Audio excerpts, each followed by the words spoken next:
Central government केंद्र सरकार ने 3 लोगों को भारत रत्न देने का डिसीजन किया। इसमें former PM Narasimha Rao, father of green revolution Swaminathan Iyer और फॉर्मर पीएम और किसान नेता चौधरी चरण सिंह का नाम शामिल है। क्या आपको पता है भारत रत्न एग्जैक्टली होता क्या है, कब ये शुरू हुआ, क्यों दिया जाता है, सबसे पहले इसे किसको दिया गया, कब दिया जाता है भारत रत्न? आज हम आपको बताएंगे भारत रत्न से जुड़े कुछ इंटरेस्टिंग फैक्ट्स। हाय, मैं हूं मानसी, आपके साथ हूं एबीपी लाइव पॉडकास्ट। चलिए जी जानते हैं भारत रत्न के बारे में 5 बातें।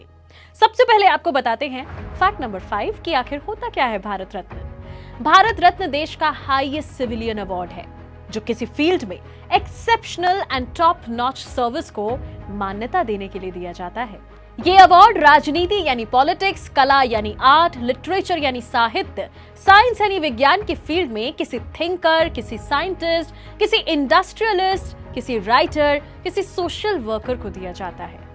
बढ़ते हैं आगे और जानते हैं फैक्ट नंबर 4 के बारे में। कब आखिर शुरू हुई ये व्यवस्था और किसे मिला पहला भारत रत्न? देश में भारत रत्न देने की शुरुआत देश की आजादी के बाद हुई, आफ्टर इंडिपेंडेंस। भारत में इस सर्वोच्च सम्मान को देने की जो परंपरा है, ये 2 जनवरी 1954 से शुरू हुई। उस वक्त के प्रेसिडेंट राजेंद्र प्रसाद ने इसकी शुरुआत की थी।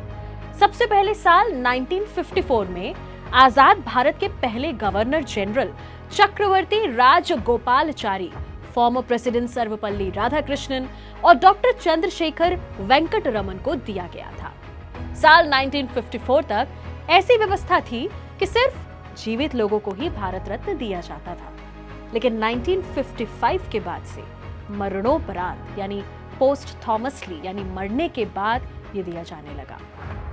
वक्त है इससे जुड़े तीसरे फैक्ट को जानने का, और वो ये है कि भारत रत्न के लिए सिलेक्शन का प्रोसेस क्या है। आखिर किस पैरामीटर पर, किस पैमाने पर यह तय किया जाता है कि हम किस व्यक्ति को भारत रत्न दे रहे हैं? भारत रत्न के लिए चुने जाने का प्रोसेस पद्म पुरस्कारों से अलग होता है। इसमें भारत के प्रधानमंत्री भारत रत्न के लिए किसी व्यक्ति के नाम की सिफारिश राष्ट्रपति यानी देश के प्रेसिडेंट को करते हैं। भारत रत्न के लिए किसी फॉर्मल सिफारिश की जरूरत नहीं होती। किसी भी इंसान को कास्ट, ऑक्यूपेशन, पोजीशन या जेंडर के बेसिस पर अंतर किए बिना इस पुरस्कार के लिए योग्य माना जा सकता है। हर साल भारत रत्न के लिए लोग चुने जाएं ये जरूरी नहीं है। हर साल मैक्सिमम 3 भारत रत्न दिए जा सकते हैं। हालांकि इस बार एक साथ 5 लोगों को इसके लिए चुना गया है। अब वक्त है हमारे सेकंड फैक्ट के बारे में जानने का, और अब आपको ये बताते हैं कि भारत रत्न पाने वालों को क्या-क्या फैसिलिटीज मिलती हैं। भारत रत्न पाने वालों को एक मेडल के साथ प्रमाण पत्र दिया जाता है, लेकिन अवार्ड के साथ कोई कैश प्राइज नहीं दिया जाता। भारत रत्न पाने वालों को रेलवे की ओर से फ्री ट्रैवलिंग की फैसिलिटी मिलती है। ऐसे लोग सरकारी कार्यक्रमों में शामिल होने के लिए आमंत्रित किए जाते हैं। राज्य सरकारें भी अपने प्रदेश से संबंधित लोगों को सुविधाएं उपलब्ध कराती हैं।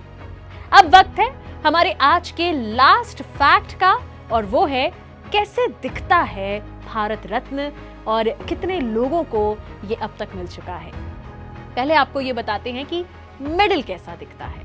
भारत रत्न का मेडल कॉपर का बना होता है, जिसमें पीपल का पत्ता और उस पर प्लैटिनम का चमकता हुआ सन, सूरज बना रहता है।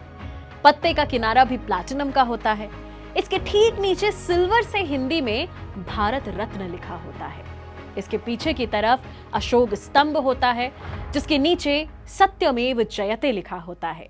और अब आपको यह बताते हैं कि भारत रत्न अब तक कितने लोगों को मिल चुका है। अब तक कुल 53 यानी 53 लोगों को भारत रत्न के लिए चुना जा चुका है। 2024 से पहले आखिरी बार 2019 में लास्ट बार भारत रत्न दिया गया था। पूर्व राष्ट्रपति प्रणब मुखर्जी को अंतिम बार यह सम्मान दिया गया था। इसके अलावा भूपेंद्र हजारिका, नानाजी देशमुख को भी उस साल सम्मानित किया गया था। तो ये थे भारत रत्न से जुड़े 5 इंटरेस्टिंग फैक्ट्स। मिलेंगे कल only on ABP live podcast with new updates. मैं मानसी हूं आपके साथ।